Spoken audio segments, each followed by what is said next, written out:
আৰক্ষী আৰু CBI জব্দ কৰা সকলো তথ্য প্ৰমাণ ডিব্ৰুগড়ৰ পৰা লৈ অনা হৈছে গুৱাহাটীৰ CBI কাৰ্যালয়লৈ সোমবাৰে CBI আদালতত জব্দকৃত নথিপত্ৰসমূহ আদালতত দাখিল কৰাৰ লগতে 8 অভিযুক্তক নিজৰ জিম্মাত বিচাৰিও আদালতত আবেদন কৰিব সুমি বৰা আৰু তাৰ্কিক বৰাৰ নতুন খবৰে কপাইছে ৰাজ্য পুনৰ এটি নতুন খবৰ আহি পৰিছে এই মুহূৰ্তত আকৌ কি হল সুমি বৰা তাৰ্কিক বৰা আৰু বিশাল ফুকনৰ সবিশেষ জানিবলৈ পাৰিব আপোনালোকে মোৰ এই ভিডিঅটো আৰু প্ৰথমৰ পৰা শেষলৈকে আপোনালোকে মোৰ এই ভিডিঅটো কোনো স্কিপ নকৰাকৈ শেষলৈকে চাব মানি ট্ৰেডিংৰ নামত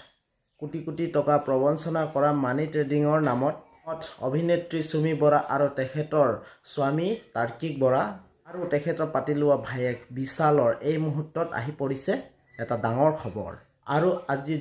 পুনৰ আদালতত হাজিৰ কৰা হল অভিনেত্ৰী সুমি বৰা তাৰ্কিক বৰা আৰু তেওঁৰ পাতি লোৱা ভায়েক বিশাল ফুকনক বৃহস্পতিবাৰে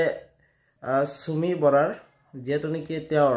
জামিনৰ বাবে শুনানি হ'ব বৃহস্পতিবাৰে তেওঁ জামিন বিচাৰি আদালতত আবেদন বৃহস্পতিবাৰে সুমি বৰাৰ যেহেতু নেকি সুমি বৰাৰ বৃহস্পতিবাৰে তেওঁৰ শুনানি হ'ব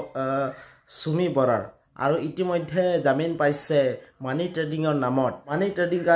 কেলেংকাৰীত জামিন লাভ কৰিছিল ৰঞ্জিত কাকতি আৰু অম্লান বৰাই আৰু এই ক্ষেত্ৰত আপোনালোকে কি বুলি ভাবে সুমি বৰা আৰু তেওঁৰ স্বামী তাৰ্কিক বৰা আৰু তেওঁৰ পাতি লোৱা ভায়েক বিশাল ফুকনৰ আপোনালোকে কি বুলি ভাবে আপোনালোকে তেওঁ তিনিজনে একেবাৰে জেলৰ পৰা ওলাই অহাটো ভাবে নেকি আৰু তেখেতৰ একেবাৰে জেলৰ পৰা ওলাই অহাটো বিচাৰে নেকি সুমি বৰা তাৰ্কিক বৰা আৰু বিশাল ফুকনৰ তো সেইটো কাৰণে মই এই ভিডিঅ'টো বনালোঁ আপোনালোকে নিশ্চয় ভাল পালে যদি প্লিজ আপোনালোকে মোৰ ভিডিঅ'টো লাইক সাবস্ক্ৰাইব আৰু কমেণ্ট কৰি জনাব তেওঁলোক একেবাৰে